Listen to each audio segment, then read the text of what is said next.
Pablo Gunner here with Andy Field from Five Guys at Freddy's, right? Five Nights at Freddy's, sister location. Five Nights at Freddy's. No, I know. Five Guys is the delicious restaurant, you know, where you can get burgers, but you can't get burgers at this game.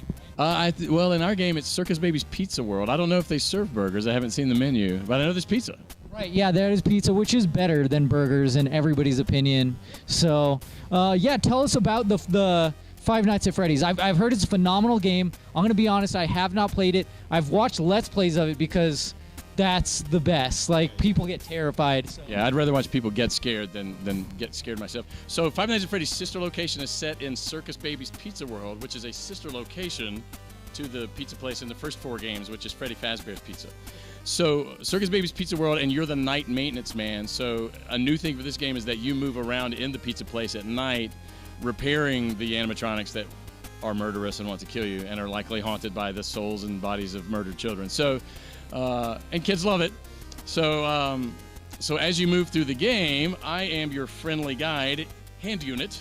I'm the only friendly voice in the game and the only humorous voice in the game. Everyone else is bloodthirsty and dangerous and wants to kill you.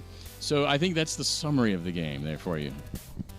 Okay, fantastic. And where can we find this game? PC, Steam. Okay, Steam. Well, and it's on the phones too. You can get it on your Android phone or your iOS. Oh, no way. Okay. Yeah, and on the phone game, I can't beat Night 2 on our. It's Five Nights at Freddy's. I can't get past Night 2 on the phone game. So, but I'm not stubborn enough to keep trying. Okay. Yeah. So yeah, I'm a little sissy when it comes to scary games. So I don't play them, but I'll watch other people because it's hilarious. Yeah. I watched another podcast and they played it together and it was hilarious. So yeah, it was wonderful. And I highly recommend if you're gonna play it, headphones and in the dark. And that, man, that's the full experience of it there. But again, if you get the jump scares are insane when you play it that way because it's, and the creator of the game really does a good job of doing what really scares us. Which is not Friday the 13th slashers, and it's not, you know, demonic possessions and things like that, but it's uncertainty, and it's being caught off guard, and it's the idea that whatever you have that can protect you isn't really protecting you. Just kind of that hopelessness. Like there's one scene where you're under a desk and you've pulled a sheet of sheet metal in front of you, and there's stab holes in the metal from the guy before you anyway, and somebody has already told you don't make eye contact, and so you've got a flashlight under there, and all of a sudden an eyeball pops up in one of those holes. And then in a minute, the sheet metal starts pulling away, and you're like, "Oh my, no, stop!" You know, and it's not. And you're like, "Okay, whew," and then it starts pulling away again, and you're like, oh my gosh," you know. And so, and that's terrifying because, you know, as a kid, you just thought that pulling a sheet over your head was all you needed to do. Right.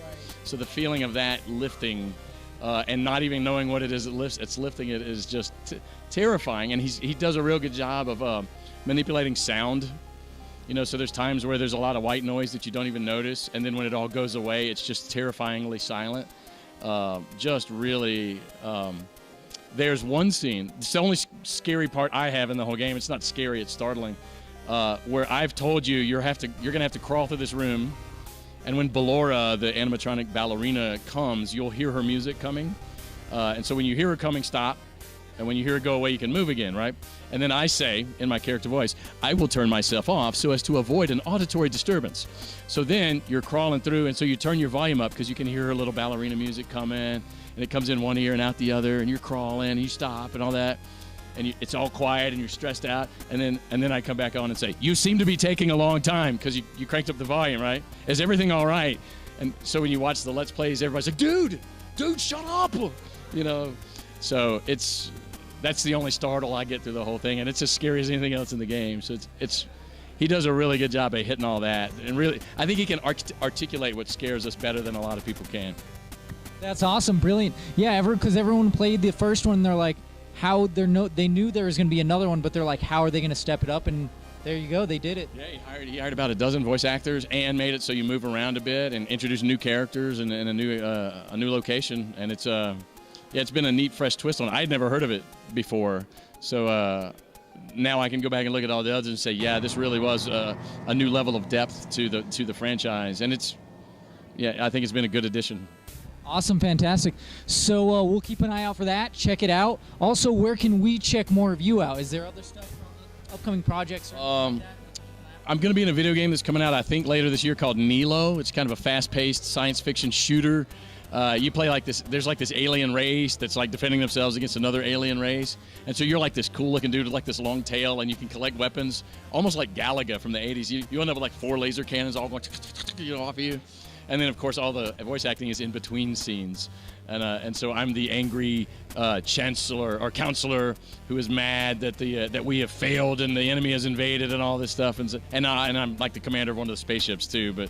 You don't get to see me there. You just hear my voice on the radio. Roger that, And so, so Nilo's coming out. There's nothing else that's coming out that I can say.